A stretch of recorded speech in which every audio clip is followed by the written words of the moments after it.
টাইমিতলৈ স্বাগতম জনাইছো এই মুহূৰ্তত আন এক বিগ ব্ৰেকিং লৈ আহিছো কাৰাগাৰৰ ভিতৰত আবদ্ধ হৈ থকা কয়দীৰ হাতত আপত্তিজনক সামগ্ৰী চুকা অস্ত্ৰৰ পৰা নিষিদ্ধ সামগ্ৰীৰ পৰা বহু সামগ্ৰী জব্দ কৰিবলৈ সক্ষম হৈছে আৰক্ষীয়ে কিন্তু কয়দীক সামগ্ৰী কোনে যোগান ধৰিছে খুদ জেল কৰ্মচাৰীয়ে কয়দীক এই হ'ব আপত্তিজনক সামগ্ৰী যোগান ধৰি আহিছিল আৰক্ষীয়ে গ্ৰেপ্তাৰ কৰিছে এতিয়া 4 জেল কৰ্মচাৰীক আৰক্ষীৰ জালত পৰিছে ক্ৰমে মুসাহিদ আলী লস্কৰ বিশ্বজিৎ বৰুৱা ৰুদ্ৰ দেউৰী আৰু সুভাশিষ ঘোষ এই 4 জেল কৰ্মচাৰীয়ে দীৰ্ঘদিন ধৰি কয়দীক যোগান ধৰি আহিছিল আপত্তিজনক সামগ্ৰী চুকা অস্ত্ৰৰ যোগান ধৰিছিল নিষিদ্ধ সামগ্ৰী যোগান ধৰিছিল বহু আপত্তিজনক সামগ্ৰী আৰক্ষীয়ে জব্দ কৰিবলৈ সক্ষম হৈছে কিন্তু কিয় কৰে এই 4 জেল কৰ্মচাৰীয়ে কেৱল মাত্ৰ টকাৰ লোভত 4 জেল কৰ্মচাৰীয়ে দীৰ্ঘদিন কাৰাগাৰৰ ভিতৰত থকা বহু কুখ্যাত অপৰাধীক কুখ্যাত অভিযুক্তক এই সমূহ সামগ্ৰী যোগান ধৰি অহাৰ তথ্য লাভ কৰাৰ পিছতে গ্ৰেপ্তাৰ কৰা হৈছে এই 4 জেল কৰ্মচাৰীক লৈছে এই মুহূৰ্তত টাইম 8 বিগ ব্ৰেকিং কাৰাগাৰৰ ভিতৰত আচলতে কি চলে কাৰাগাৰৰ ভিতৰত যিটো দৃশ্য পোহৰলৈ আহিছে আপুনিও হতচকিত হ'ব কাৰাগাৰৰ ভিতৰতো চলে নেকি অপকৰ্ম টকাৰ বিনিময়ত কাৰাগাৰৰ ভিতৰত অপৰাধীক নিষিদ্ধ সামগ্ৰী যোগান ধৰি গ্ৰেপ্তাৰ হৈছে এতিয়া 4 জেল কৰ্মচাৰী সহকাৰী জেইলাৰ আৰু হেড ৱাৰ্ডৰ সৈতে 4 জনক গ্ৰেপ্তাৰ কৰিবলৈ সক্ষম হৈছে আৰক্ষীয়ে ৰুদ্ৰ দেউৰী বিশ্বজিৎ বৰুৱা মুস্তাহিদ আলী লস্কৰ সুভাশিষ ঘোষক গ্ৰেপ্তাৰ কৰিছে আৰক্ষীয়ে বহু তথ্য লাভ কৰিবলৈ সক্ষম হৈছে এই আটাইকেইটা অভিযুক্তৰ বিৰুদ্ধে ৰুদ্ৰ দেউৰী বিশ্বজিৎ বৰুৱা মুসাহিদ আলী লস্কৰ আৰু সুভাশিষ ঘোষ শ্ৰীভূমি আৰক্ষীয়ে গ্ৰেপ্তাৰ কৰিছে কাৰাগাৰ চৌহদৰ ভিতৰত অপকৰ্ম কৰা আৰক্ষীক আৰু শ্ৰীভূমি আৰক্ষীয়ে কাৰাগাৰ চৌহদৰ পৰাই গ্ৰেপ্তাৰ কৰিবলৈ সক্ষম হৈছে এই 4 জেল কৰ্মচাৰীক টকাৰ বিনিময়ত মোবাইল ফোন ধপাত জাতীয় সামগ্ৰীৰ পৰা আৰম্ভ কৰি চুকা অস্ত্ৰ পৰ্যন্ত যোগান ধৰি আহিছিল 4 কৰ্মচাৰীয়ে জিলা কাৰাগাৰত অভিযান চলাই আৰক্ষীয়ে জব্দ কৰিছিল 29টাকৈ মোবাইল ফোন সহ বহু আপত্তিজনক সামগ্ৰী 25টাকৈ কয়দীক পুনৰ গ্ৰেপ্তাৰ কৰি জেৰা চলোৱাত পোহৰলৈ আহিছে 4 জেল কৰ্মচাৰীৰ অনৈতিক কাৰ্যকলাপ সমগ্ৰ ঘটনাক লৈ আৰক্ষী বিষয়াই সংবাদমেল যোগে মুকলি কৰিছে 4 জেল কৰ্মচাৰীৰ অনৈতিক কাৰ্যকলাপৰ A to Z আমি পুনৰ জনাইছো এই মুহূৰ্তত এটা ডাঙৰ খবৰ যেটো কাৰাগাৰৰ ভিতৰত অপৰাধীক ৰখা হয় অপৰাধীৰ সংশোধনৰ বাবে এটা অপৰাধীয়ে বা এটা অভিযুক্তই যাতে যি ভুল কৰি জেল যাব লগা হৈছিল সেই ভুলৰ যাতে সংশোধন হয় তাৰ বাবে কাৰাগাৰত ৰখা হয় কিন্তু কাৰাগাৰৰ ভিতৰতো যে এনে ধৰণৰ অপৰাধৰ এখন জগত আছে সেই কথা হয়তো বাহিৰৰ পৰা আপুনি পৰিকল্পনা কৰিব নোৱাৰিব বহুবাৰ এনে ঘটনা আপুনি দেখিবলৈ পাইছে বহুবাৰ আপুনি এনে উদাহৰণ হয়তো দেখিবলৈ পাইছে পুনৰ এবাৰ শ্ৰীভূমি কাৰাগাৰৰ ভিতৰৰ এই ভয়ংকৰ তথ্য এতিয়া মুকলি হৈছে 4 জেল কৰ্মচাৰীকে আৰক্ষীয়ে গ্ৰেপ্তাৰ কৰিছে খাকী পোছাকত কলংক কালিমা লগাইছে এই 4 জেল কৰ্মচাৰীয়ে কেৱল মাত্ৰ টকাৰ লোভত খাকী পোছাকযোৰৰ প্ৰকৃত যি সংকল্প প্ৰকৃত যি মৰ্যাদা সেই মৰ্যাদা ধ্বংস কৰিছে এতিয়া এই সকল জেল কৰ্মচাৰীয়ে অপৰাধীৰ হাতত কুখ্যাত অপৰাধী দাগী অপৰাধীৰ হাতত সমজাই দিছে টকাৰ বিনিময়ত চুকা অস্ত্ৰ কাৰাগাৰৰ ভিতৰত আছিল বিভিন্ন ধৰণৰ হিংসাত্মক ঘটনা সংঘটিত হোৱাৰ আপুনি হয়তো বাতৰিত কেতিয়াবা দেখিবলৈ পাইছে কিন্তু কিদৰে সংঘটিত হয় এই ঘটনা যেটো কাৰাগাৰৰ ভিতৰত চোৱা সম্পূৰ্ণৰূপে এক নিৰাপত্তা বেষ্টনীৰ ভিতৰত থাকে কুখ্যাত অপৰাধীক তাত ৰখা হয় গতিকে সেই কাৰাগাৰৰ ভিতৰত যদি কোনোবাই প্ৰৱেশ কৰিব লগা হয় কটকটীয়া নিৰাপত্তা বেষ্টনীৰ মাজেৰে পাৰ হৈ যাব লগা হয় এটা অপৰাধীৰ অভিভাৱক বা অপৰাধীৰ অভিযুক্তৰ ঘৰৰ মানুহ যদি যাব লগা হয় তেনেহলে সেই নিৰ্দিষ্ট স্থানটো পাৰ হ'বলৈ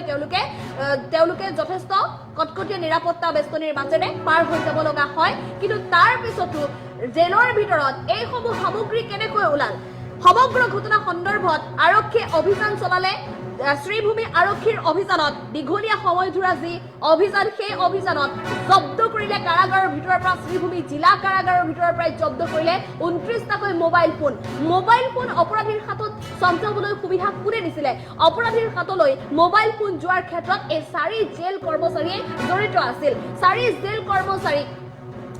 জেল কৰ্মচাৰীয়ে টকাৰ বিনিময়ত অপৰাধীৰ হাতত কুখ্যাত দাগী অপৰাধীৰ হাতত চম্জাই দিছিল মোবাইল ফোন অৰ্থাৎ অপৰাধ জগতখনৰ পৰা আঁতৰত কাৰাগাৰত ৰখা থকা অপৰাধীক কিন্তু পুনৰ অপৰাধ কৰিবলৈ সুবিধা দিছিল, সুযোগ দিছিল এই 4 জেল কৰ্মচাৰীয়ে। সকলো ঘটনা জল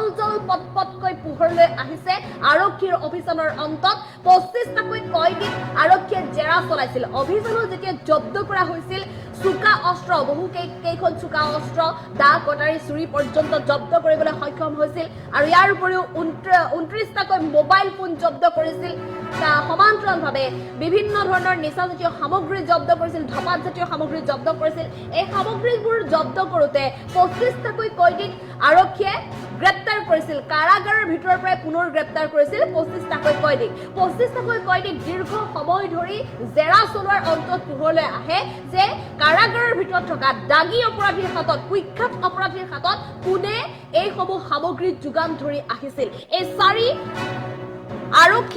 আৰক্ষীৰ পোছাক পিন্ধা, খাকী পোছাক পিন্ধা 4 জেল কৰ্মচাৰীয়ে যোগান ধৰি আহিছিল দাগী অপৰাধীক, কুখ্যাত অপৰাধীক এইসমূহ সামগ্ৰী। ৰুদ্ৰ দেউৰী, বিশ্বজিৎ বৰুৱা, মুছাহিদ আলী লস্কৰ, সুভাশিষ ঘোষ, এই 4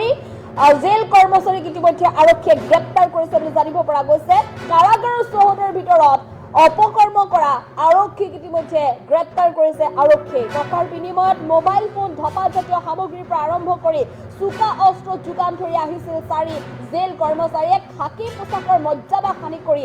অপৰাধৰ এখন জগত কাৰাগাৰৰ ভিতৰতে চলাই যাবলৈ চেষ্টা কৰিছিল। দাগী অপৰাধী, কুখ্যাত অপৰাধীক পুনৰ অপৰাধ জগতত বিচৰণ কৰিবলৈ সুযোগ দিছিল এই 4 জেল কৰ্মচাৰীয়ে। 25টাকৈ কয়দীক পুনৰ গ্ৰেপ্তাৰ কৰি জেৰা চলোৱাৰ পিছত যি ভয়ংকৰ তথ্য পোহৰলৈ আহিছে, 4 জেল কৰ্মচাৰীয়ে কেনেধৰণে আপত্তিজনক সামগ্ৰীবোৰ পাৰ কৰাইছিল, কাৰ পৰা টকা সংগ্ৰহ কৰিছিল, সকলো তথ্য ইতিমধ্যে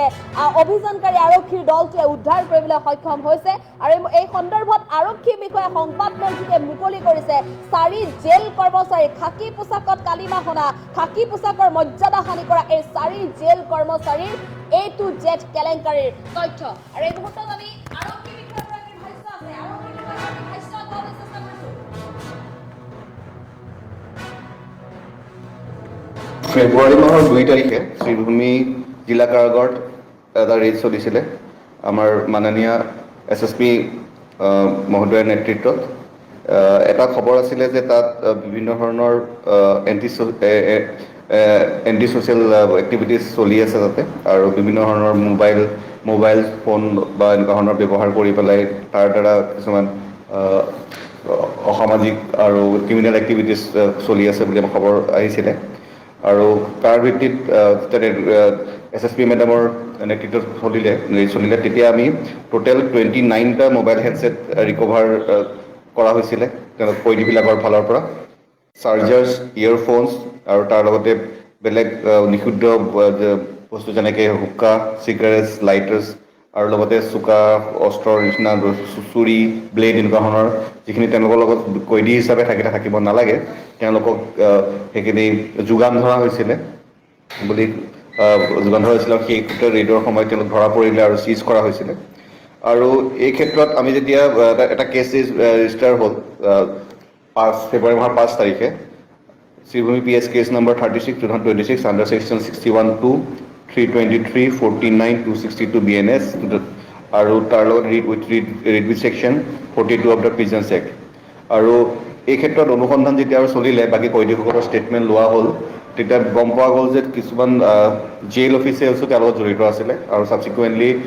PC actor, prevention of corruption actor 7 ছেকশ্যনটো লগোৱা হ'ল। আৰু যি জেইল অফিচিয়েল কেইজনৰ আমি চিনাক্তকৰণ সেই সময়ত তেওঁলোকৰ যিখিনি ষ্টেটমেণ্ট দিছিলে কয়দীসকলে, যে তেওঁলোকক সহযোগ কৰিছিলে, তেওঁলোকক mobile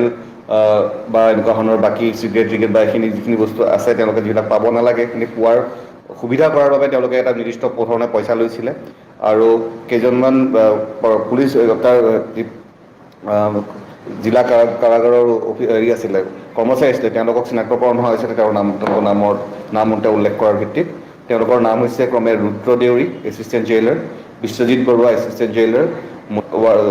মুছাহিদ Ali Laskar, head warder, আৰু সুভাশিষ ঘোষ, ৱাৰ্ডাৰ। আৰু এইকেইজন ব্যক্তিক আমি যোৱা নিশা আমি তেওঁলোকক কৰায়ত্ব কৰা হৈছে। কৰায়ত্ব কৰাৰ পিছত আজি এতিয়া অনাৰেবল কোৰ্টত হাজিৰ কৰা হৈছে। আৰু যিহেতু প্ৰিভেনশ্যন অফ কৰাপশ্যন এক্টৰ তেওঁলোকৰ আছে ছেকশ্যন, গতিকে আমাৰ গুৱাহাটীৰ স্পেচিয়েল জাজৰ কোৰ্টত নিৰ্দিষ্ট সময়ত কোৰ্টে যেনেকৈ আমাৰ নিৰ্দেশ দিছে তেনেকৈ হাজিৰ কৰোৱা হ'ব। আৰু এইখিনিতে আৰু এটা কথা উল্লেখযোগ্য যে আমি ইতিমধ্যে যি কয়দীসকল আছিলে যোনে এওঁলোকক সহযোগ কৰিছিলে আমাৰ জিলা কাৰাগাৰ অফিচিয়েলসকলকতো আমি কাৰ্য কৰিলোৱে, তাৰ লগতে যিসকল কয়দীয়ে এই বস্তুবিলাক ব্যৱহাৰ কৰি আছিলে তেনেকুৱা আমি এতিয়ালৈকে 25জন একিউজ, তেওঁলোক অলৰেডি জেলতে আছিলে, তেওঁলোকক ষ্ট'ন এৰেষ্ট কৰা হৈছে, মানে এই কেছখনত তেওঁলোককো এৰেষ্ট কৰা হৈছে। মুঠতে এতিয়ালৈকে 25+4 টো 29জন আছামী এই কেছটোত আমি কৰায়ত্ব কৰা হৈছে আৰু বাকী অধিক অনুসন্ধান চলি আছে। আৰু কাৰাগাৰৰ ক্ষেত্ৰতে মাজে মাজে এনেকুৱা ধৰণৰ অভিযোগ আহি থাকে আমাৰ জিলা কাৰাগাৰৰ ক্ষেত্ৰত, গতিকে এইটো যাতে আমি বন্ধ কৰিব পাৰোঁ তাৰ বাবে আমাৰ SSP মেডামৰ নেতৃত্বত এটা যাতে এক্সাম্পলাৰী এটা হয় একশ্যন হয়, এটা এক্সাম্পল ছেট হয়, তাৰ বাবে প্ৰচেষ্টা কৰা হৈছে যাতে যোন দোষী আছে তেওঁলোকক আমি শাস্তি দিব পাৰোঁ আৰু যি জিলা কাৰাগাৰৰ যি উদ্দেশ্য সেইটো ভালদৰে আগবাঢ়ি যায়। স্থানীয় ন্যায়ালয়ে ইতিমধ্যে তেওঁলোকক আমাক 12 তাৰিখে স্পেচিয়েল জাজ গুৱাহাটীত তাতে প্ৰডিউচ কৰিবৰ কাৰণে নিৰ্দেশ দিছে আৰু তাত প্ৰডিউচ কৰাৰ পিছত বাকী মাননীয় ন্যায়ালয়ে যেনেকৈ নিৰ্দেশ দিব তেওঁলোকক আৰু তেওঁলোকক শেষত আমাৰ গুৱাহাটী চেণ্ট্ৰেল জেললৈ যোৱাৰ পিছত